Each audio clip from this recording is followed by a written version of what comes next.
You're listening to Through Help and Back. Through Help and Back is a podcast focused on mental health, addiction, treatment, recovery, and all things related to personal improvement and wellness. Don't worry, we're not here to talk about problems without solutions, and we're definitely not here to talk about struggles without success. So come with your problems, leave with our solutions. Welcome, everybody, to another episode of Through Help and Back. Through Help and Back, as you know, because you're here, is a podcast focused on mental health issues, addiction issues, self-improvement, and just everything to do with the human condition and how to make it 10% better, 1% better, 5% better, I don't know. But better is better, and that's what we're looking for. So, as always, I've got producer Ian with me today. Ian, how are you today, sir? I don't have a camera for producer Ian because we can't find the tripod. So we sent out a rescue party. But if any of our subscribers or viewers finds a tripod, do let us know. That's true. Yeah, there's high suspicion that the tripod is in the back of my truck, but I deny it right now. So we'll see. So, and part of the reason we need the tripod is because we have a nice treat, a rare treat. We've been doing a lot of Zoom work, a lot of telework, connecting people from all kinds of different countries and, Canada and Portugal and all kinds of cool places. But today we've got somebody right here with us. We've got Mike Maxson. Welcome, sir. How are you today? Good. How are you? Good, man. I'm glad to have you. For those at home, Mike is he is a Keene resident, Keene, New Hampshire, where we film this, where I'm from. And we are blessed to have Mike today because Mike is here. Unlike some of our guests who have come in with, they're practitioners, they're therapists, they're people who pretend to have all the answers. Mike has an amazing story. He's somebody who is looking for some answers, somebody that has come a long way in dealing with social anxiety, dealing with depression, just dealing with issues, like I said, with the human condition and trying to make life a little bit better. Are you going to give our viewers Mike's exact address? You said Keene, New Hampshire. Is that a problem? Is it no? Can we go again? Okay. All right. So I'll just say New Hampshire. No, that's fine. Well, what if they want to come see him? I mean, maybe they want to come meet him. Look, everybody knows we're at 123 Main Street, Keene, New Hampshire. Usually so in bed by 11, guys, so just keep that in mind. Listen, Keene is an open carry, no concealed carry permit necessary state. People can come on by anytime they want. We're ready for them. So, oh yeah, Ian will clean it up where you want. But Mike, I'm really glad that you're here. Thanks for coming by today, man. Thank you for having me. So we talk about New Hampshire, but you're not originally from New Hampshire, right? Where are you from? Nope, from Idaho. Okay. Born in Washington, actually. City called Spokane, Washington. And then I was basically from after I was born until I was 7, I was in Idaho. Okay. Living there. Nice. I've never been, and we were kind of talking before. I think you might be my first person who's from Idaho that I know. So what's it like growing up in Idaho? What's it like out there? Big open fields, a lot of pine trees. That's definitely a key characteristic feature of Idaho. I think it's a lot nicer, personally. You like it better there? Yeah, as far as the scenery and... Mm-hmm. Awesome. Do you, you said you were there till 7, so that's kind of what it's like in Idaho generally. How was it like for you growing up in Idaho? Did you have a good childhood? Did you like it there? I did. So I would go I had a stepmom. I would lived with my dad. I would go from them. I would hang out with my mom sometimes. Then I'd go to my grandma's house. Okay. She had a daycare in her own house, and I was a part of that. And a preschool, too, in her own basement. Not like a furnished basement, a nice basement. And so that's where I went to preschool. That's where I went to daycare. And so I would bounce around from those few locations. But mostly it was stable. Everything was good. There's a few problems that caused me to move up here. My dad brought me up here, but luckily I wasn't exposed to much of that. So gotcha. I'm okay today. So your memories are more about connecting with family, safe places. Oh, yeah. Most memories I have from there are positive. I forget about the negative most of the time when I'm thinking about it. So for most people, it is good, and it's some good, some bad, but you were focused on the good and carried a lot of your good memories forward. But most of the negative I remember is only in hindsight. So I didn't think about it the same way. I do now because I understand more things, more what was going on, but back then wouldn't have made a difference. So I think that's one of nature's gifts to us as we grow up is that, you're developing brain as a child, you're trying to figure out what's going on, but you don't have a great grasp on all the details. And I actually think that's kind of a gift because if you did know everything you know now, you might have had a different experience. Oh yeah, I wouldn't have been as innocent, carefree. Yeah. as I was. Couldn't develop your way. So you're 7 and it's time to move. Like, how did it all come about? Do you remember how that went down? Yeah, we, well, first I thought we were going to be on an airplane. And it turned out we went to a bus station. So we went to a few different bus stations across the country. Went through about 13 states in total. Okay. So I guess you could say that was a good travel experience. All in that one trip to New Hampshire. That's where I got a lot of sights. I saw a lot of sights. Yeah. How was it explained? What did Dad say? Like, we're just going to go for a bus ride? Did he say we're gone for good? Actually, he said it was a vacation for a bit. To go see my grandma, his mother, up here in New Hampshire. So he described it as a vacation. So I thought, oh, cool. And then, over the month, so I'm thinking, oh, this is a long vacation, Yeah. What's going on here? It's a lot of PTO for Dad to accumulate here. We've been gone for 3 months. Yeah. It was revealed that we moved up here. So I got accustomed to it.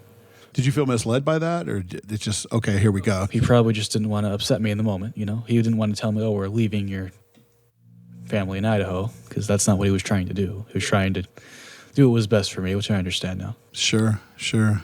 Who got left behind in the process? Just my mom's side over there. They all stayed there. Came up here, and one of my dad's side lives over here, or did live over here. So, with mom's side, is that mom as well? Mom got left behind. Yeah, mom stayed there for sure. Was she part of the reason you had to move? You feel like that was? There were situations with her, yes, that they were involved in together. So gotcha. So that had to be tough. I mean, from just basic 7-year-old missing your mom to trying to understand, okay, I had a mom and a dad, now I'm just living with Dad. Yeah. I probably didn't understand what was going on.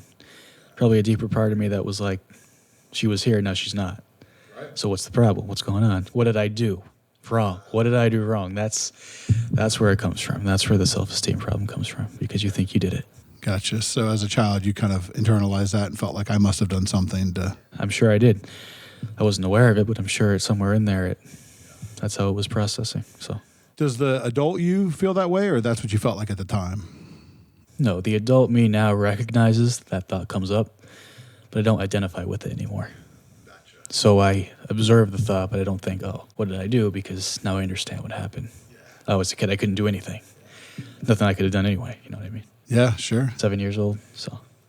Well, that's the hard part with adults and families and children. When issues go down between the adults, the children are often along for the ride, and you have to make decisions on their behalf. But it becomes impossible to sort of explain it to a child in an adult way.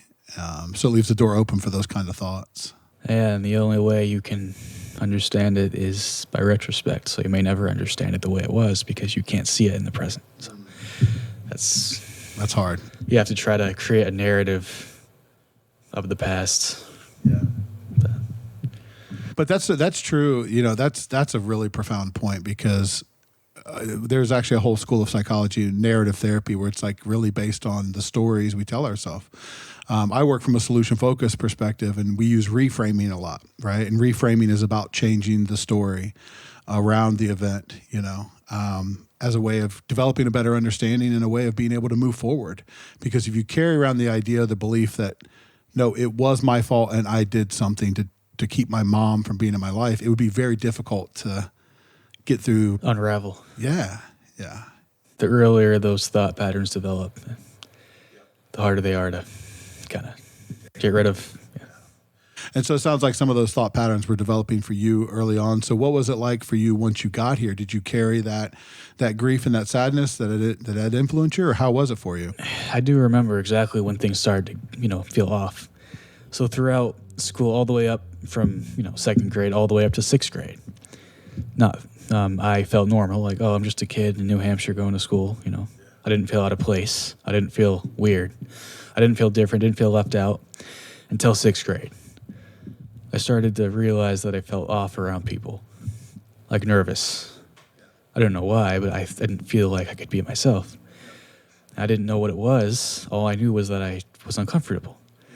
So I just talked less, started getting involved less, and I felt like I became invisible. And then graduated elementary school, went to middle school in 7th grade, and it more or less stayed that way. Made a few connections, but that was it. I just made a few connections, and most of them were surface level. So I would talk to people I had on sports teams. I would run with them, wrestle with them, whatever I was doing, whatever sport I was doing. But then we would never hang out outside of school. It would never blossom into anything deeper. So I kept people at arm's length as safely as I could. I tried to protect myself from people by keeping them at a distance where this person can get to know me, but just enough to where they can't expose me for anything.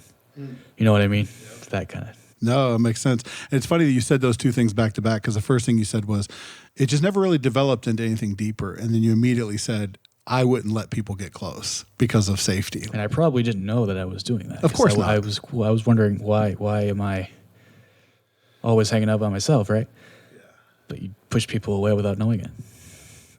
Because sometimes lonely and safe is better than friendship and risk. Yeah.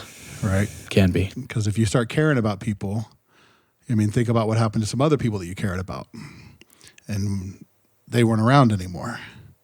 Right? So why set yourself up to go through that pain again?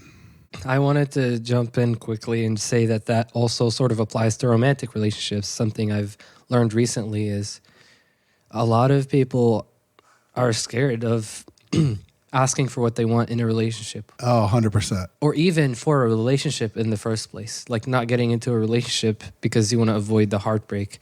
And I didn't know that was running in my mind subconsciously. And I'm just being open about it now, that now I'm less afraid of heartbreak or the potential of it. I actually think, so the dragons in all of our stories, right? The gold is behind the dragon, right? The gold is never out in the open field. The gold is behind the dragon, which is to say the thing that you want or need the most is generally located behind the thing you want to do the least. Oh, yeah. Right? And that's how it works. And so what's the rule? The rule is charge the dragon, charge the demon, right? Because anything that you avoid gains power over you, like avoiding the hurt of losing people, right? Or anything you pursue, you gain power over it, even though it's terrifying in the short term, right? It's the scariest thing in the world to do.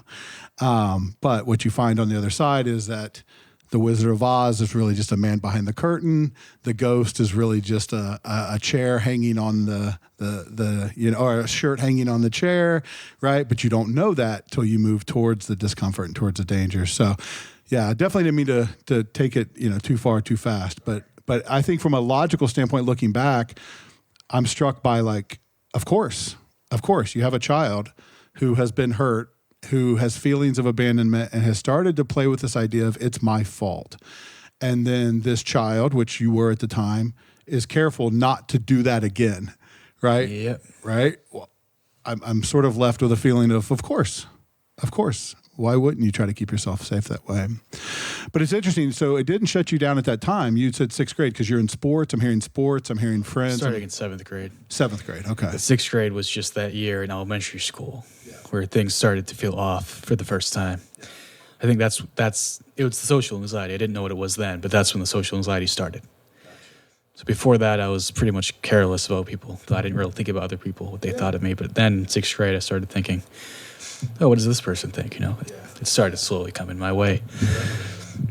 Well, and there's some real danger and some real power in this concept of I knew it. Like it's the most powerful thing to your brain is to be able to say I knew it, because it gives you a sense of order. Like I knew, even if it's a bad thing or a hurtful thing, if you can get into your situation and be like, I knew it, then it's weirdly comforting and weirdly reinforcing, right? If you push somebody away, if you start with an idea of people leave me, and then you push them away, they're gone, and you get to say, I knew it. People leave me. I knew it. Yeah, I knew this was going to happen. Confirmation bias, self-fulfilling prophecy. I think those two things. That's right. There's a story that's associated with that. It's supposed to be a joke, but I don't think it's funny, where a man is sitting in the living room and his wife or his girlfriend comes downstairs. She goes, hey, I'm leaving you. Or she goes, I'm leaving. He goes, you're leaving me? And she goes, no, I just like have to go to work. And he's like, yeah, but you said you're leaving. You didn't say I'm going to work. You said I'm leaving, right? And so you can see where this is going. They start this whole back and forth, right? Where she's trying to reassure him. And then he's like, no, you're leaving. And all that fear is cooked up, right? Yeah. So at the end, she snaps and she goes, you know what? To hell with it. I'm tired of this. I'm tired of this neediness. I'm tired of this dependence. I cannot babysit you all the time. I'm just trying to go to work and you're hassling me. You know what? I am going to leave you. We're broken up. And he sits there. That's right. And he sits there on the couch and he goes, I knew it. Right. So of course we do this shit, it's part of the human condition. So what is it? I mean, just in a general sense, what is it like for a sixth grader to wake up and to feel off? Like, what is that experience? Did you feel nervous? Did you feel sad? Like, just what was day in, day like for that guy? So I don't remember as a sixth grader how I felt as soon as I woke up anymore. I couldn't, even if I tried. I forgot most of the way that I felt. Yeah. I only know bits and pieces now of sixth grade, but. So what problems did it cause for you going on? That feeling of feeling off and that pushing people away, did it create bigger problems for you down the road?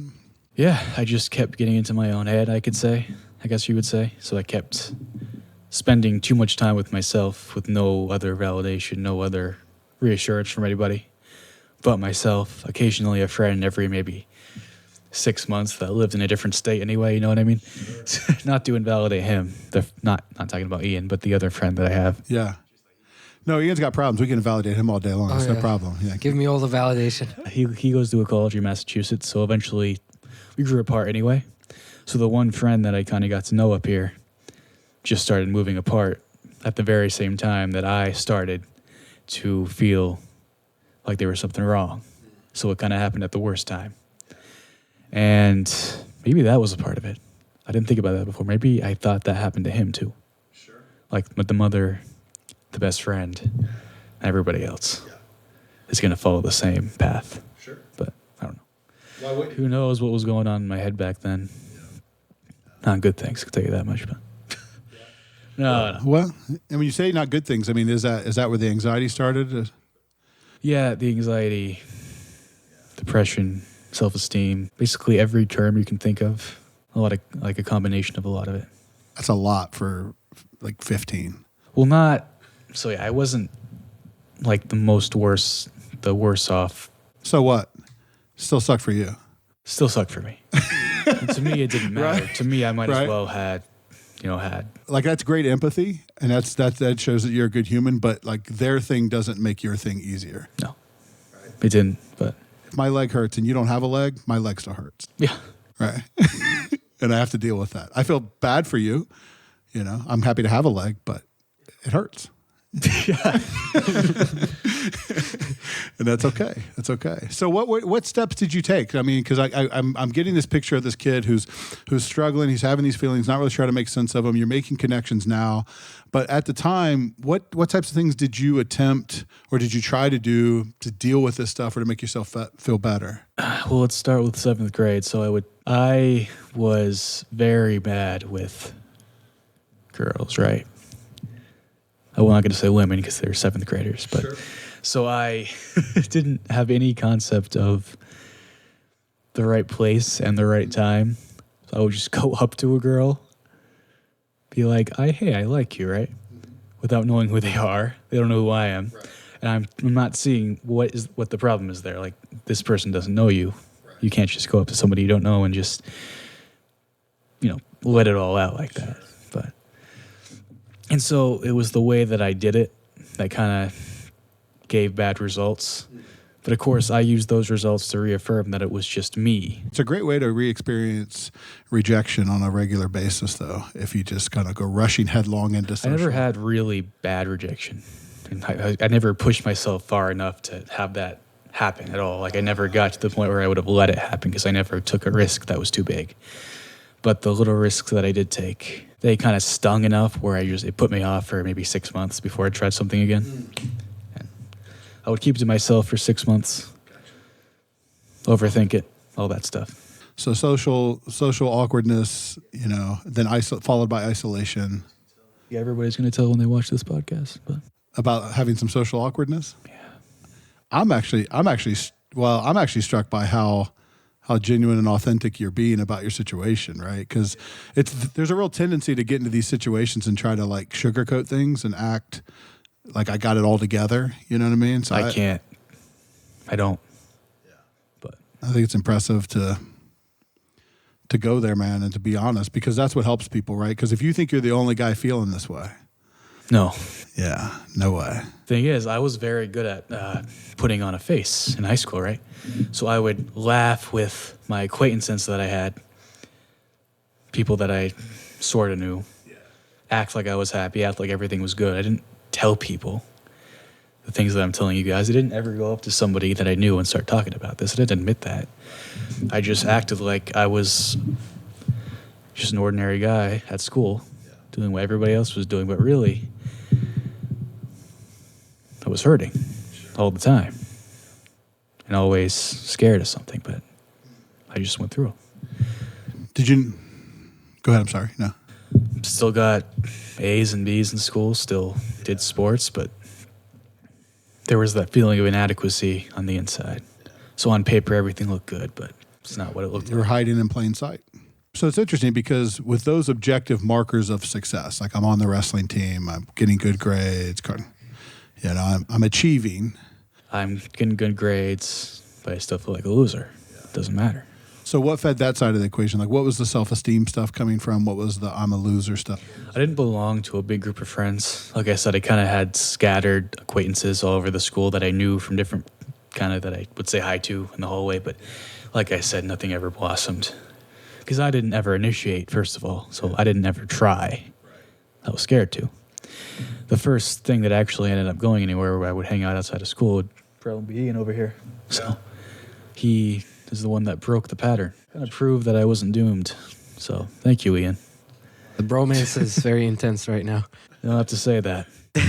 No, I think it's a huge compliment to say break the pattern, you know. Yeah, in all To seriousness. prove to me I wasn't doomed is a pretty heavy statement, you know. Because that tells me there was a sense of hopelessness there. Oh yeah, there was. I thought that maybe, so high school to me back then was the biggest deal ever. I look back now and it's like, oh, it went by just like that. It's nothing. Now this is life. But back then it was my whole world. So the way that I was, the way that I felt people thought of me was my whole identity. Now we couldn't care less what those same people would have thought. You know, it's like they're never going to see me again, some of them. But Yeah. there was no world outside of those four walls. Actually, like 100 walls, whatever. I don't know how many walls they had, but Sounds like prison. Outside those walls. Well, no, it's interesting because high school in particular is a unique experience in the sense of exactly what you just described, where while you're in it, it's the most important thing, and you can't even imagine something else, right, mattering. And then the minute it's over, right? And some people struggle, right? They'll go back to their high school, but the minute it's over, it doesn't matter. thing is, it's funny I said that because as much as that's true, the worst of the worst for mental health started after. It was the year and a half, I guess you could say. It was my senior year for a whole year after that where I was just down spiraling. That's not a word. Spiraling down, downtrodden, whatever. They're both words. They're all words. Descending, dying. I don't know. Give us more. That's what we're Torturing, pain, despair, Ian. Okay, so I just kept going in a downward spiral, and I worked at a job that I hated full time out of high school. I wasn't going to college. I'm still not, but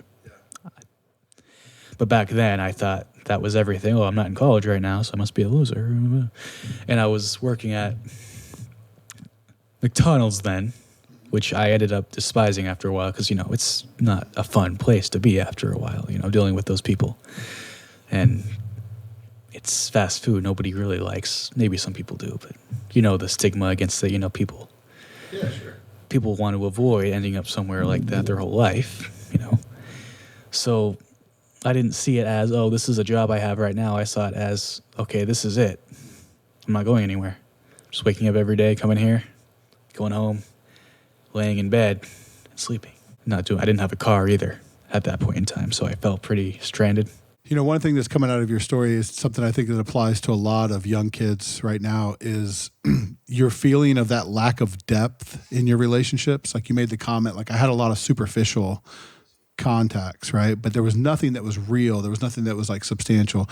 We can guess that a lot of that was your own protective mechanism, right? I don't want to go through a real loss again, but I think it connects to like social media today. You know, we hear all the time about the story of the kid who had, you know, I don't know what a big number is, 1,000 followers, 10,000 followers, whatever, 1 million followers, and they commit suicide or they, you know, hurt themselves. And you're like, how could somebody who is so popular, but then when you talk to this person or you look through their journals, it's like they don't feel that popularity. They don't feel that love because it's just superficial relationships, right? It's like, it's a like, it's a click.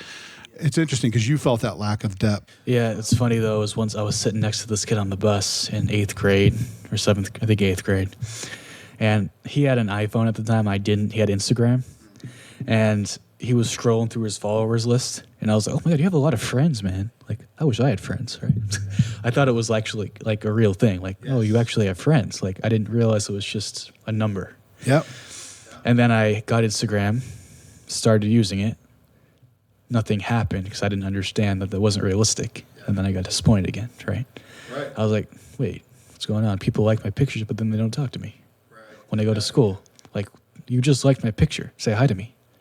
Asshole, right now.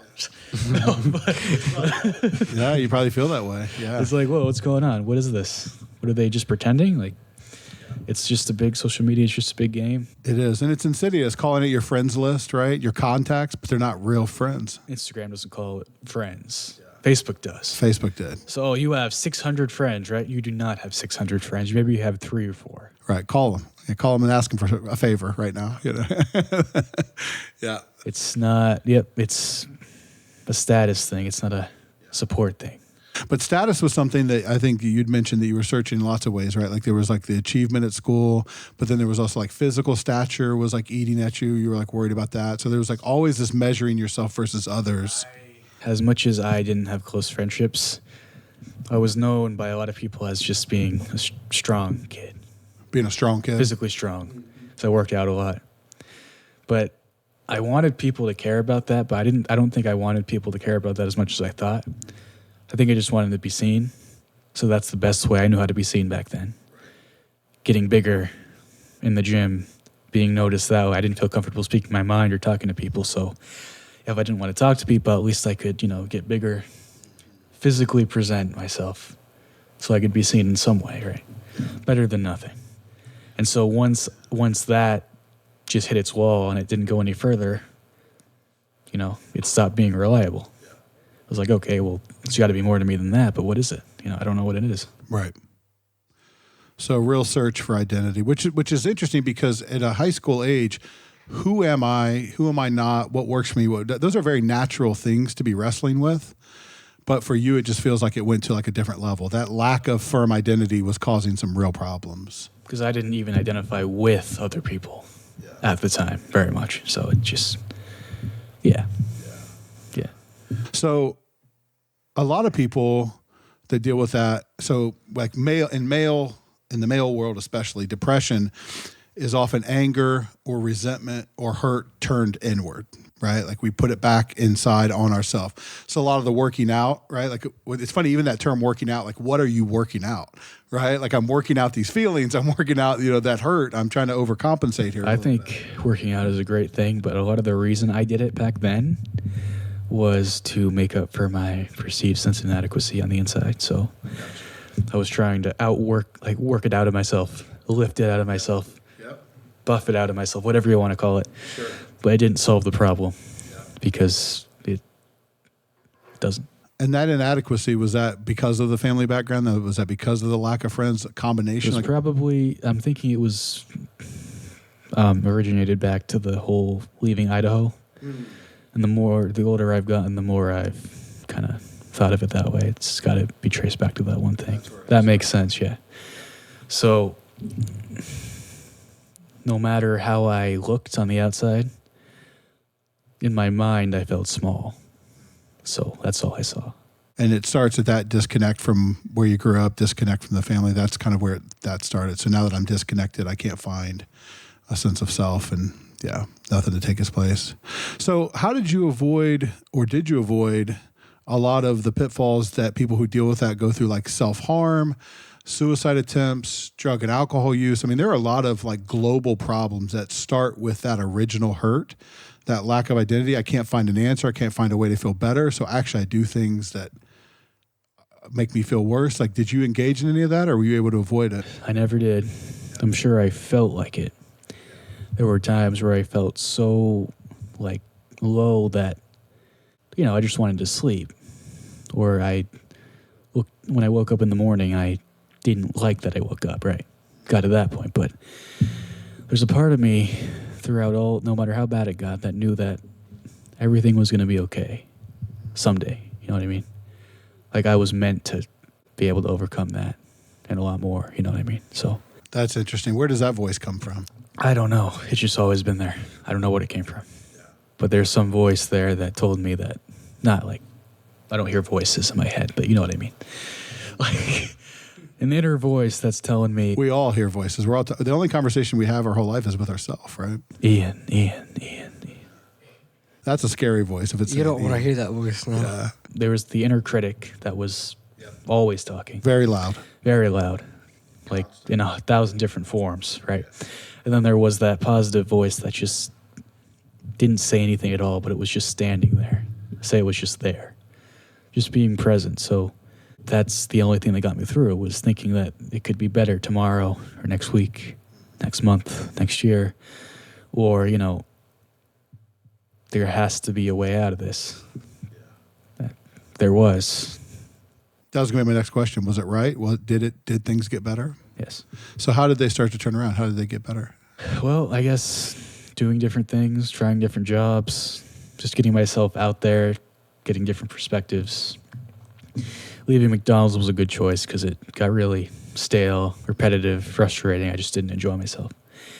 But then I went to Walmart, which I would not recommend. It was not a good fit for me because I was just bored all day, putting things on shelves, scanning things. I couldn't do it. I need more action. I was not self-motivated enough to do that. I need people around me. Well, you're an athlete. You weren't challenged. Yeah, I need people around me to motivate me. So that I didn't have enough people, I guess, with me or talking to me or. Yeah, isolation's not your buddy. Yeah, and I felt isolated there. So I lasted 2 months there. Went to Dunkin' Donuts. The pay wasn't great. It was $12 an hour, but at least I had people every day, all the time. But then I got burnt out 6 months later. I was like, okay, this is ridiculous. I get paid $12 an hour to just do the same thing every day, right? So I went to Applebee's while working at Dunkin'. Worked both jobs for a bit. Applebee's was part-time. And at that time, when I started working both jobs, is when I took my medication for the first time. So shortly after that, I switched to Applebee's full-time. And that was like the peak. The way that it was then, before certain people left. How I had discovered a job that I found that I could really like, at least then, right, for a while. That was the peak of my recovery so far. Gotcha. Was that new job, combined with the medication, combined with the new mindset, everything. Yeah. And that was a completely different world. I had a car, I had started to get everything I thought I would never have. I'm really struck by your ability to just keep going, right? Because there's a lot of points in your story where I think a lot of people would have broken down, would have really, you talk about a downward spiral, people would have really spiraled, engaged in harmful behaviors, and we've all made mistakes along our way, but you seem, even if you're not happy to wake up the next day, you do seem to have this ability to wake up and go, I'm going to keep going. I'm going to take the next step. I'm going to, even if it's drudgery, I'm going to keep moving forward in some capacity. And a lot of it wasn't glorious either. It was horrible. I refused to even try to get medication for a while because I thought, no, it's not going to help. I was like, no, I'm not doing it. You just doubted the effectiveness, or you did? Yeah, I gave in. Something like either that or I just couldn't be bothered. I couldn't be bothered to help myself at all. So I was indifferent. But one day I just gave in. I was like, okay, I guess I'll go get an appointment and do that. Just like that. It was that easy. Like, hey, it's been on my mind. And yeah, after my dad had talked to me about it a few times, then it took me a few months of thinking about it, but then I did it. And then just like Uno reverse card, just like that. After taking those pills, a week and a half later, I was like, okay, well, I was living life the wrong way. So let's change that. So what whether it be sensation, feeling, or functionality, or whatever comes to mind, what did change for you after you got on medication? Zero social anxiety. Not now. Now I have it again, but for a week I had like zero. I have it again now. I don't know why that is, but I mean, I'm still better. Yeah, Ian's helping me with that more than the medication, actually. So I'm noticing that the initial effects of the medication were kind of repeated by what he's been doing with me. So there's more than one way. You don't have to rely on just medication. I can do it just by doing challenges with him. Social challenges. It can give the same effect that medication can give. Actually better than medication can give. It's like just a better source of the same thing. And so that's actually exactly how the medications are supposed to be used as a foundation, and then behavioral interventions behind that. And that's what I was told, but I was thinking, it's fine. I don't need therapy, right? But doing those things with Ian kind of was the closest I've been to therapy in a long time, because I went out of my shell, started talking to people again, started to break my belief that everybody in the world was out to get me or threatening, or they were just assholes. Like, I just started to be cynical and pessimistic. People just suck. People just betray everybody and leave everybody behind and abandon people and look out for themselves only. And it started to break that belief. I was like, when Ian would approach people at a bar that we went to, no, I did not drink alcohol. I'm not 21 years old. The FBI doesn't need to know my location. Right? They got other stuff to worry about right now. Yeah. So when he would be in the bar and he would just talk to a girl right next to him, and the girl would react positively, like just enjoy the conversation. I was like, what the hell? Why is she not yelling at him? You're like, she's really intoxicated. No, I'm kidding. I was like, why? I'm thinking, wow, there are nice people. What? And I was like, okay, maybe I don't have to look at the world like that just because a few people suck. The people that suck stand out. They do. Yeah, so I close every podcast saying the exact same thing, and I will the entire time I do this, and I say, take care of yourself, take care of each other, right? And the reason I say that is intentional because, I've been a therapist for a long time, and I think people underestimate the impact that their interactions with others can have on the well-being of the world, right? So, somebody cuts you off in traffic, that choice between waving them on, have a good day, or flipping them the bird, like, you don't know what the person in that car is going through, right? And so we've got a guy like Mike who's like, you're really getting some depressive symptoms about the world, like, hey, this is not a great place, right? So I flip you off in traffic because I feel like you cut me off or you're driving too fast, and that's that reinforcement. Would put the icing on the cake. I'd be like, oh, there's another guy that's pissed at me for something. You're feeding somebody else's I knew it, right, in a negative way. Or you can foster their sense of I knew it in a positive way. Yeah, it took me a long time to start putting it on the people instead of myself. And people acted like that. I thought it was me. Like, oh, if you weren't like this, they wouldn't do that. You know what I mean? If you weren't short, they wouldn't make faces at you at the car window, Michael. Yeah. But no, I was like, well, then I started noticing patterns. Well, it's very rare, maybe one out of like every 65 people that passes me is weird about it. Thinking, oh, well, one out of every 65 people are probably just weird. Probably not me. It's, But just the idea that it could be somebody else's fault but yours is such a huge step in the right direction, because you've taken responsibility for a lot of things that are clearly not your fault, like having to move, like not having your mom in your life. I mean, I assume there's some decisions she's made, some decisions that her and your dad made. That's what led to that, that absence. I sincerely doubt you colored a picture the wrong way and she said, I'm out of here. You know what I mean? No, I know that she never decided. I knew she never just decided she didn't want anything to do with me. It was never that. It was never family abandonment. It was separation. But I know she didn't just say, okay, I'm just going to send you off with your dad. And even if you understand the why, that separation still hurts. Yeah, send me a postcard when you get there. Yeah. Fuck off. Well, but that's interesting because I'm sure that wasn't said, but that's how you felt. I guess I didn't even know I felt that way, but that's.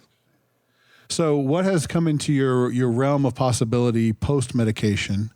What are some things that you're doing differently now that just would not have been possible for you before? Optimism. Just having optimism at all. Every day, like being happy to do anything, the small things that I do, going on a drive from work with the song that I like. Yeah. That can make my night now. You know what I mean? Yeah. Little things. That's all. I kind of started to notice that the only reason the big things matter is because they're a collection of all the little things we love the most. You know, just every little thing. Before I was on medication, I was looking for something to fulfill me all the time. I was thinking that happiness was this really far away destination, when really it's in front of you all day, every day. I just couldn't see it. So it's all the little things that you take for granted. And they started making me happy, and I was like, oh, this is making me happy. That's so weird. I haven't been happy in forever, you know? Like the first time I felt happiness again, I was like, oh, that, you know what I mean? That's crazy. Going on a drive down the road. I remember taking a walk, actually, one of the first nights it kicked in, and I heard sounds I never heard before. Out like dogs barking, people talking, things that I just used to block out because my own thoughts were so loud, you know, that I didn't pay attention to the world around me. But then I started to after I changed. And I was like, oh my God, this is what I was missing. Nothing new. It was just right here, you know. It sounds like what the Buddhists and the meditation folks talk about when they talk about be here now, being fully present, you know, appreciating the little things as far as I'm on a walk, the dog's barking, the sun's shining, the birds are out, you know, being able to even hear any of that stuff. It's a big deal, especially when you've missed it for a long time. I didn't think it mattered. Yeah. Before we go on, I want to say a few words about Anew Behavioral Health. Anew Behavioral Health is an outpatient provider of mental health and substance abuse services in Ohio and New Hampshire. That means that Anew can successfully treat mental health and substance abuse issues or dual diagnosis if you're struggling with both. Their integrated approach allows for them to successfully address issues related to anxiety, depression, addiction, trauma, and really anything that stands between your life and the life you could be living. You really cannot bring them an issue that they have not successfully treated. They have also solved one of the biggest problems for people seeking help. They have a dedicated team waiting to hear from you at helpnow@anewbh.com. If you contact them today, within 24 hours, you will have heard back from, wait for this, a real live person, and will also have your first appointment scheduled at that time. So how do you contact them? Well, if you're in Ohio or New Hampshire, you're probably close to one of their local locations. You're welcome to go in. If not, you can always reach them online at anewbh.com. And if you're interested in services for you or loved one, use that address, helpnow@anewbh.com. You talked a little bit before about how you're not in therapy, but you employ certain therapeutic techniques yourself. You're kind of self-taught on some of the CBT stuff. So if I start thinking of much negative thoughts, I just sort of, I start to try to defend myself against them. But then when I stop defending myself against them, they stop. So when I don't try, they go away. It's more like the harder I try, the more they come at me. So I give them power by paying attention to them. But if I just act in the present instead of thinking about the future or the past. So if I'm at work and I'm standing at the host stand, which is my station most of the time, where I'm greeting people when they come in, and I'm starting to trail off because a customer looked at me a certain way, and I start to go back into my high school mindset, like, oh my God, why do they look at me that way? Am I weird, right? And then I just decide, okay, well, they're not looking at me now, and I just start walking around the restaurant, doing different things, and then suddenly I'm back in that moment, like, oh, I'm just here working at Applebee's, right? That never happened. That was all in my head, right? It's a fantasy. It doesn't exist. So, which is weirdly empowering because it means you're creating those perceptions. You're creating those experiences by virtue of where you're placing your focus. So that's a lot to figure out on your own. That's for sure. I guess I could have avoided that if I went to therapy, but I didn't. So that's my decision. But maybe not. Maybe I still don't regret going through all of that stuff because probably wouldn't be in this room right now. So at this point, one thing that I think that we have to highlight too is the fact that you know, we talk about this all the time about the magic pills, how, you know, medication did give you a boost, but your work continues, and mental health is kind of a continuum. Some days it's up, some days it's down. It's never a fixed state. And I think you're living proof of that. It's not like you crossed over and then like, okay, now I never go lower than this. Now I never have a problem again. Right. All of life's problems don't exist, and I fixed it. I fixed myself. so I'm never going to be sad again because I took a pill. No, that's not. So it's funny because when some of the first nights I went out to hang out with Ian, before I would go out, I was sitting at home by myself. Felt depressed. I was like, this is going to end badly. Like, what's going to go on if I go out, you know? I'm going to be out in public around people again. And I was like, thinking all the worst things. But as soon as I would do it, and after it was done, I felt very happy I did it. Yeah. I was glad I went out, you know? So it just... What we most want is on the other side of what we least want to do. And I heard this quote. I didn't hear it, but I saw this quote a few weeks ago, I guess. An ounce of action is better than a ton of theory. Mm-hmm. So doing one thing, taking action for 5 minutes, is worth more than reflecting for 6 months could ever be in your own head, you know. In my world, that version of that is you will act your way into better thinking faster than you'll think your way into better acting. You know, for sure. There's a guy on Instagram, which I think is hilarious. I don't know his handle or whatever, but he ends every one of his videos by like screaming into the camera, "Go to the bleeping gym." Okay. Papa Swolio. He knows it. You know this guy. Yeah, okay. We were just watching the videos. You didn't go to the fucking gym. Right. Why aren't you at the gym? Why aren't you at the gym? What I love about this, though, it's obviously comedy, right? But the best part about that is it's so true. Like, okay, I'm not feeling like it. Go anyway. I'm tired. Do it tired. Like, just take action. It doesn't have to be the gym. It could be go for a bleeping walk, or read a bleeping book, or plant a bleeping garden, or get some bleeping sunshine. But like, it's all action based, right? And it's hilarious. So we'll have to connect with him and put his stuff down in the comments. But yeah, it's just like, okay, there's all this noise, and he's like, great, go to the gym. Go to the gym. Do that next thing. Like in recovery, they talk about that, right? Like you can't. You know, if you're addicted to drugs and alcohol and you're working on your recovery, you can't do the next 50 years of your recovery. You can just do the next right thing, right? And so they want to simplify and shrink it. It's the how to eat an elephant thing, right? One bite at a time. Just do the next right thing. Don't worry about character defects or faults or all the mistakes or all the problems. Just do the next right thing. And that will, like a snowball, right? That will build on itself, and then the next right thing, and the next right thing, and then boom, you'll have something really proud of. So speaking of pride, I mean, we come from a place of maybe perceived shame or like insecurity or self-image issues. But when you think about your recovery or your progress, your process, what are you most proud of? Because there's some accomplishments there, but I don't want to point them out because then they're like my accomplishments. I wonder when you look back on your experience, what you take the most pride in, what you're really amazed that you were able to do or accomplish, or what you've overcome. That I more or less did it all by myself, with no therapy, with no friends, not Ian. Yeah. You're adding people. You're adding resources. Yeah. Ian's my friend for sure, yeah. But before I even hung out with him again, like I didn't talk to him for a long time because we just didn't contact each other. So I was at a point where I had no friends, but I still did it somehow. Where does that come from? That's that grit. That's that just do the next thing. That's that get up and do it anyway. Like, where is that? Just you're just born with that, or how'd you develop that? I have no idea. Maybe I was, but maybe sports helped. Wrestling, I don't know. Even being able to do sports in that state of mind is... I was, somehow. We've talked a lot about how you struggle. I really want to talk about how you thrive. Like, what are you, whether it be talents, strengths, accomplishments, day-to-day determination, just what are you best at? Passions. I'm good at creative writing, but I don't do it anymore. I did it in high school, but I don't. I could write now, I just don't bother to do it, even though I know I should, because it's a good skill to capitalize on. But I go to the gym, not as much as I should anymore, because I'm starting to get stale. Like, yeah, okay. Hang out with Ian twice a week. That takes a lot. Yeah. He's a lot to, yeah, I'm a lot. He's crazy.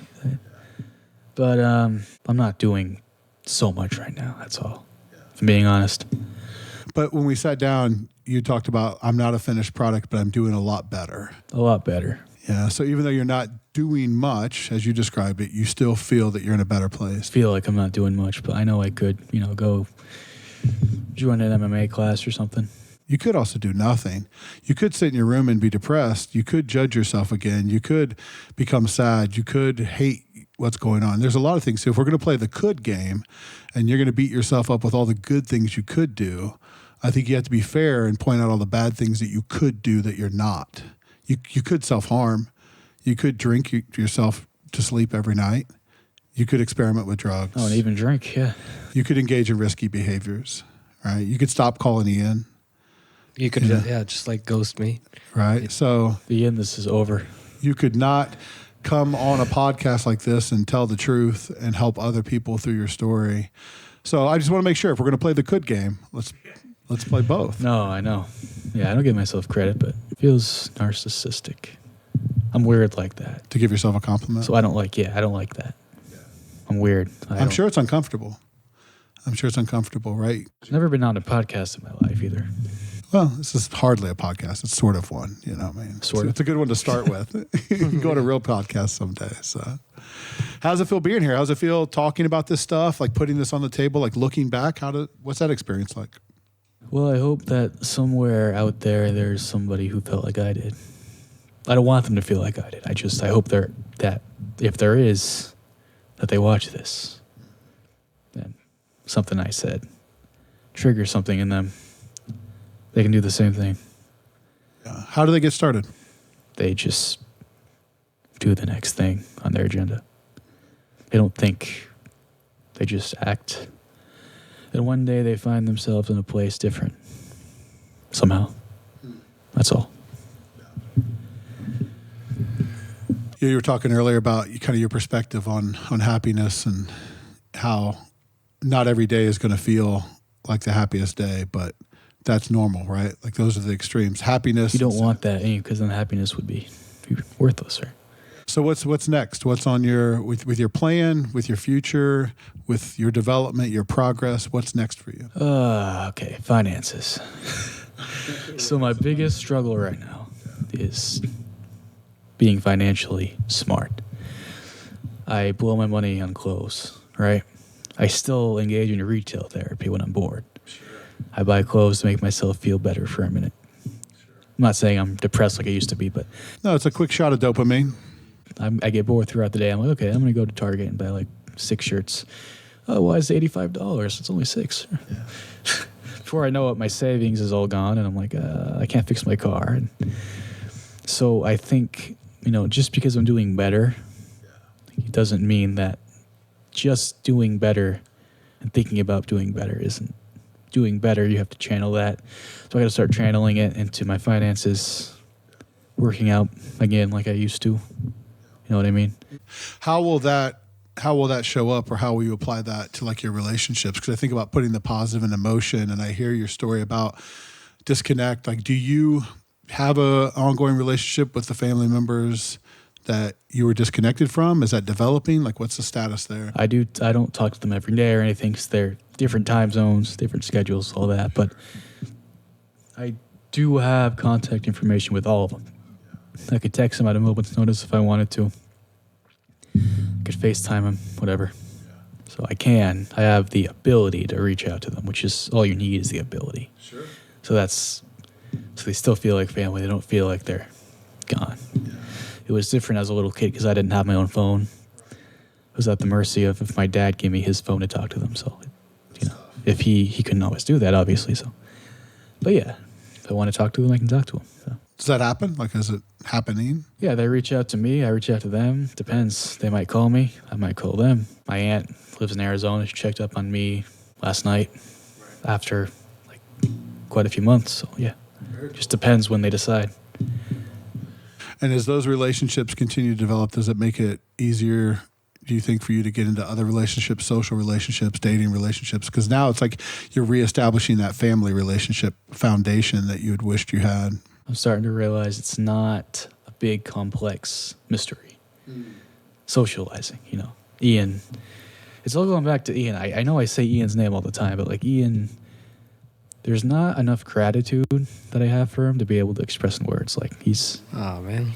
I don't know how to put it. He's Thank you, man. He is a blessing in disguise. Yeah. Disguised with that beard. He is just the friend that I needed in my life. At the right time. At the right time. I'll never forget those words, man. Don't forget those words, Ian. And if you do, shave your beard. Exactly. Well, and it's funny, right? Because that's where the no coincidences crowd kind of kicks in, right? Like nothing happens by accident, right? So people come along in your life at a certain time for a certain reason. And so it's interesting, right? Like it's not dumb luck. There's evidence of a plan. There's evidence of a better future, you know? And those are the things that you focus on, right? Evidence, concrete evidence. You know, that's what I needed. For a while, all I thought I had was concrete evidence of the negative stuff. Yeah. And do you think that is more about life situations or more about what you focused on? You know, like confirmation bias, you mentioned that. Oh, yeah, I was definitely biased. So if people were friendly to me, I didn't care. That got dismissed. Like, I was like, okay, 10 people could be friendly. One person could be an asshole. What do you think I focused on? Right. I know it. The one. The asshole, yeah. That's what I did. But it felt good for some reason to validate my negative beliefs. Sure. That's twisted. That's weird. But like it did. As much as I didn't want to be, you know, miserable and depressed, it felt good to at least say I was right. If I was going to be miserable and depressed and have no friends and be a loser, at least I could be right at the same time. Right. You know what I mean? At least I had that going for me. I was right about it. Well, it gives a sense of control, right? In a way, because you know how it's going to work out, right? Like that, we're back to that idea of I knew it is a weird, comforting thought, even if it's something bad, because it reinforces the idea that you've got the world figured out. You're not caught off guard. So now I don't have to do anything. I can just sit back and be miserable. That's interesting. So it lets you off the hook, right? Because there's no point because I know how this is going to go. Because to be happier, again, takes work, and you don't want to do it because it's hard. Right. And it involves risk. And it involves the potential to get hurt even worse than before. Right. Yeah, to put yourself on the line like that. Yeah, that's interesting. What would you change about life today? I know you said you're happy for your experiences. About life, like for everybody or me? For you. Yeah. I mean, is there anything that, you know, if it was in your capacity to sort of snap your fingers and be able to... I would, I don't think I would ever change my height. That's progress. I wouldn't change it. Height was a sensitive subject for you. It was. Now it's just, it's okay. I don't need to change that. I think it's astounding that you led there with, I wouldn't change my height, knowing that was a big problem for you in the past. It was, but... That's radical acceptance, you know? And then when I started realizing that people treated me like a normal person, I was like, whoa, that's weird. Why are you doing that? Yeah. Well, maybe the cognitive dissonance there is that you weren't treating yourself very well. No. And so when people treated you well, that clashed with your idea of self and how you were treating you. Yep, exactly right. That's what it did to me. But so as that radical acceptance is more in place, it gives you permission to have a better relationship with yourself, treat yourself better, you know, compliment yourself, not feel like a narcissist just because you say a nice thing about yourself. Oh, yeah. Yeah. I don't really do that all the time, but I have a hard time taking compliments. So I question their motives. I'm like, why are you telling me that? So even if you don't figure out their motives, it's a good way to short circuit the compliment. But then in a few minutes, I'm like, oh, Michael, maybe they just like you. Maybe that's a possibility. Maybe somebody likes you, you know? Yeah. I know you talked about Ian and the friendship there, but who else in your life has stood by you? Who's been there for you? Like, who's been your support through this? Oh, my dad.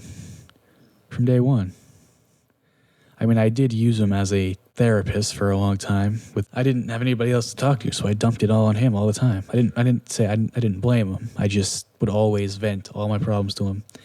And it got too much for him to handle after a while. Like, he just didn't know how to help me. So he got really upset because he felt like he was helpless. He couldn't help his own son. He didn't know what to do. Yeah. So just both of us, like the misery grew together. Yeah. And then when I got better, he got better again. Yeah. It's crazy. But there's a old phrase out there that says that parents have a hard time being happier than their unhappiest child. That is what he said. He said you're only as happy as your unhappiest child. I mean, Flair, I sort of want to talk about, enmeshment and codependency and that kind of stuff. And I think you can be happier than your unhappiest child because you need to role model for your child how to be happy. Sure, yeah, I'm sure you can. Having said that, as the father of a 9 and 12-year-old, if one of them came home devastated from school today, I'd probably be pretty affected by that, Yeah. So it's an easy thing to say. But you guys are in a good place now, and he's still supportive. And Yeah, it's nice. We can actually talk again, have normal conversation. It's not all doom and gloom. We can watch TV shows. I don't bring them down anymore. you can participate in the relationship now. Yeah. No, that's great. No, that's really good. There was never any blame about moving you? He didn't catch any of that? I didn't blame him for moving me. Ever? No, I never did. Yeah, that's good. I knew he had his reasons, so they were good reasons. Did you ever get angry at mom for creating a situation where you guys had to leave? I have not once, and this is weird, but I have never once held any resentment or anger to my mother at all. That's good. Ever. I can't. You love just her. Can't. Yeah, I don't. Even if I should, I just don't. I can't control that, but there's nothing there that I feel except for forgiveness. Like, she was just troubled, Yeah. Well, and you had somebody to pay the bill, right? You were busy blaming yourself for all of it. So you didn't have to beat up mom and dad. Yeah, I beat up myself. That's all it took. I beat up myself with enough energy to beat up 600 people, probably. Or at least yourself 600 times. Yeah, whatever. Yeah. But we're doing that less. I had my first relationship like 6 months ago, maybe 5 months ago. First ever, right? And it lasted a month. And she ended up, I'm not going to give a name or anything because it's a podcast. I'm not going to, even if I have a dislike toward her now, I'm not going to do that to her because I'm a good person. We can link her socials to the bottom. We'll all harass her if we like it. I'm kidding. I'm kidding. But anyway, she ended up not being the person I thought she was. Yeah. So I'm not saying she's a evil person or anything dramatic, but she's not a great person. Didn't treat me as well as I thought she was. So let's not lose the fact that you felt that you were deserving of good treatment. Yeah, and it wasn't during, it was after. Okay. She started acting different toward me afterwards. Like, she just threw it all away. I was like, okay, well, thanks. It's like, she started being indifferent, talking to me differently, like almost talking down to me, it seemed like. And I was like, well, what did I do? For a while, I went back into that mindset. Like, what did I do? Why wasn't I good, right? And then just sort of over time, I learned, it's her. She has a problem and it doesn't matter. She got into another relationship, lasted a month again. And I'm like, okay, well, there you go.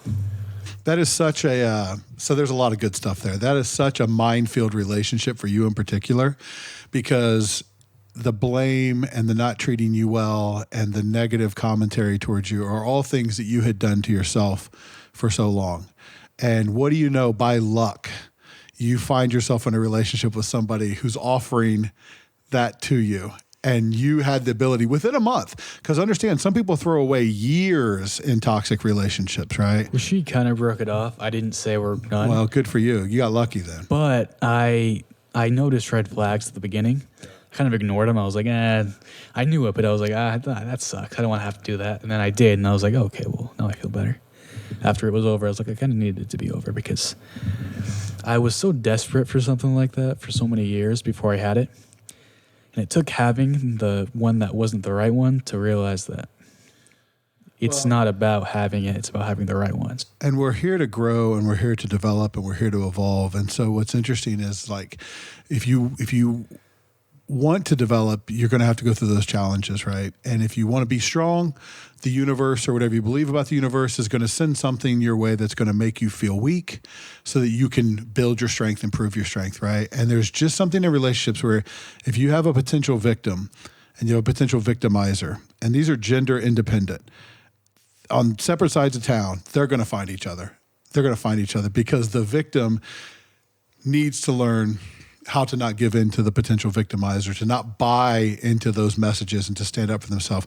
And the victimizer needs to learn that it's not going to work. treating people that way is not going to work. So in a weird way, they need each other to help each other's individual development. Now, it's a hell of a thing to go through. And it's a potentially dangerous thing to go through because, like I said, people can throw away years on these type of relationships.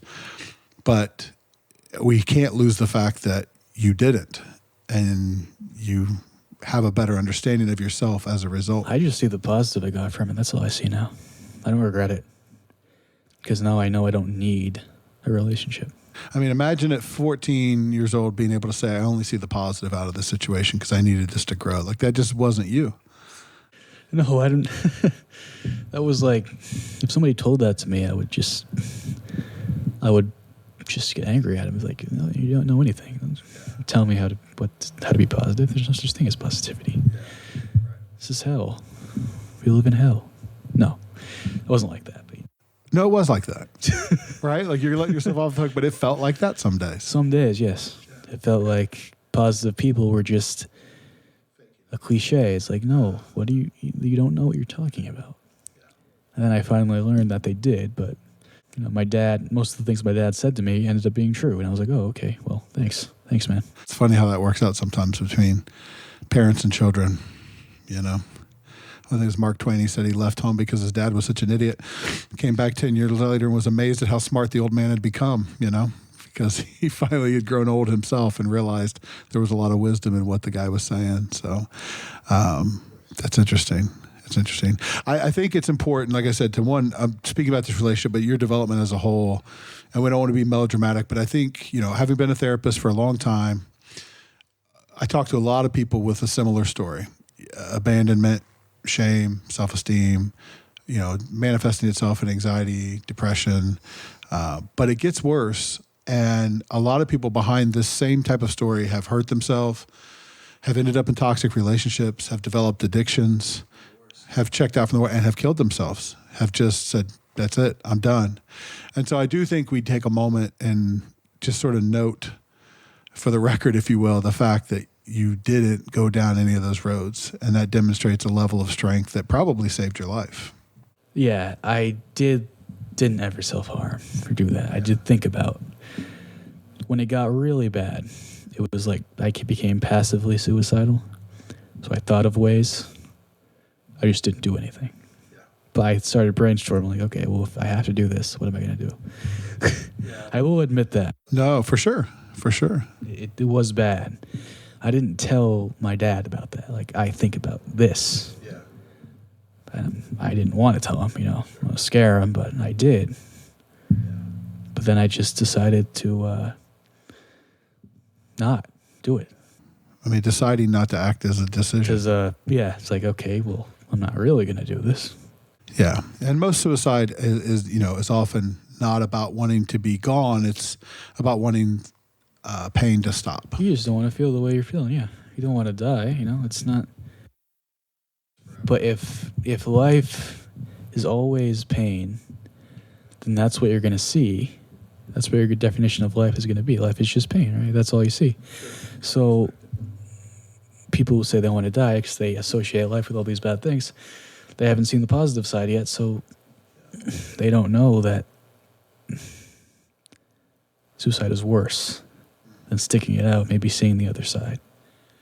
Well, and I think the thing we talked a lot about too is that how you're feeling is not forever. There's that phrase, feelings aren't facts, but it's a fact that you'll feel.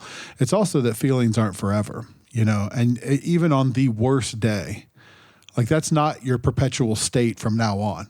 Like you're going to feel different, right? And so sometimes that's enough of an encouragement to help people get through because it's the permanence of it, I think, that gets to people sometimes. Like if I got to do this every day, if I got to feel like this forever, if I'm going to work at McDonald's for the rest of my life, and nothing against McDonald's, but like your experience at McDonald's sucked. I'm not offended. Right. I when I first got the job, of course, the first few weeks were fun. It was like, oh, a new job. But then it was like, okay. Right. It was only my second job. Yeah, but during that time, yes, it felt like forever. That whole phase, the whole stage of that mental health crisis I had felt like forever. And now it's just a blimp. And I'm only 20. And I thought maybe I wouldn't be 20. I wouldn't make it. I know I had that thought sometimes. Will I make it to 20? I did. Yeah. So imagine what else you might do. Yeah. I'm starting to think I could do some pretty big things. Good things. I think the person who has the grit and resolve to not only survive but thrive in the face of what you've already faced can probably do just about anything they want to do. Maybe. Shit, dude, we'll take maybe. At 14, you would have taken maybe. And maybe was a good deal because it didn't feel like I maybe. didn't even accept maybe back then. I was like, no, this is not going to happen. Maybe becomes probably, becomes definitely, you know. So we always like to, you know, normally we have therapists and practitioners, things like that. We always like to kind of like leave a little bit of space at the end of the interview for, you know, just sort of general advice or lessons learned, you know. And so, you know, you mentioned you hope somebody's listening to this. If they're feeling like you felt, what do you hope that they take away from your story? What would be the things that you would hope that they would get from what you shared and from your experience? Like, what would you say to them if you could talk to them directly? Take a step that you didn't take before. That's all. A step. But what if I'm scared? What if I'm sad? What if I'm hurt? Embrace it. Don't try to wish it away because it's not going away until it goes away. You just have to deal with it for as long as it's there. That sucks, but it's going to be there until you get better. So just get better. Yeah. Amazing. Ian, you obviously are a big part of Mike's story and that kind of stuff, so we're not going to re-interview, but as we're wrapping up here, is there anything that you would add or anything you see from your perspective that kind of contributes to Mike's success and his ability to keep pushing forward? Something I'm really impressed by that, you know, other people should definitely try is just doing things even when you don't feel like doing them. For example, I invited Mike to my birthday party, and he told me on that day, like, myself from last year wouldn't do it, wouldn't show up, but I chose to show up to this party. I think what I texted you was, but that stops now. That stops now. I used to say no to things like this, but that stops now. Exactly. You texted me, that stops now. That behavior that I would have taken last year. It's funny because everybody that showed up there, except for one guy I already knew, met in high school. It was kind of funny. Oh, forgot about this. I want you to share it with everybody. Share the text and then... Yeah, so you said, he said come to my birthday party, and you said I wouldn't have done this, but what? I said something like, something along the lines of, I would have said no to this, but that stops now. I'm going to start saying yes. What a choice. Start saying yes to things. I had an excuse, too. I was like, oh, I work on that day, it looks like. Sorry.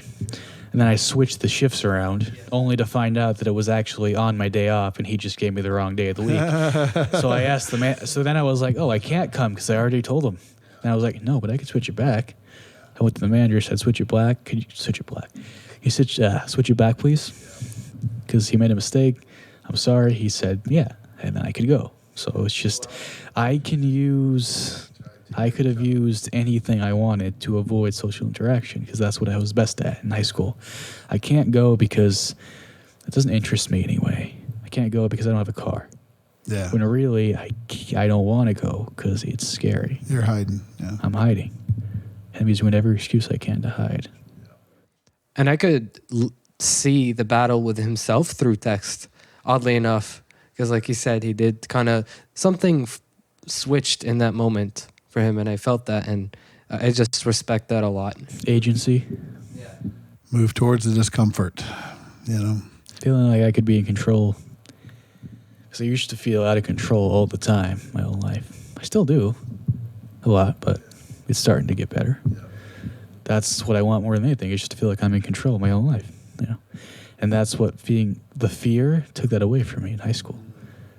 You can't have control when you have fear at the same time. So, yeah, that's kind of what it is. You're giving over. You're letting the fear drive for a while, and you're going along for the ride. And it's not generally a very enjoyable ride when you're letting fear decide. What the hell is this?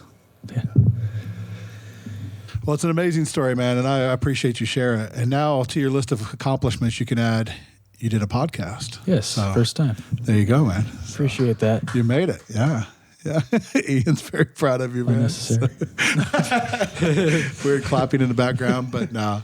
But seriously, thank you so much for coming by, man. So seriously, I appreciate you sharing all your success and your struggles and your work in progress. And I'd love to have you back, man. We'll do a check-in, you know. I'm sure I could. There's no telling the guy we could talk to in a year, you know. It'd be amazing to watch that. So watch that progress. Unless I'm in Idaho again, but I don't think I'm going to be that active. Well, you can go to Idaho. We got therapists in Idaho, man.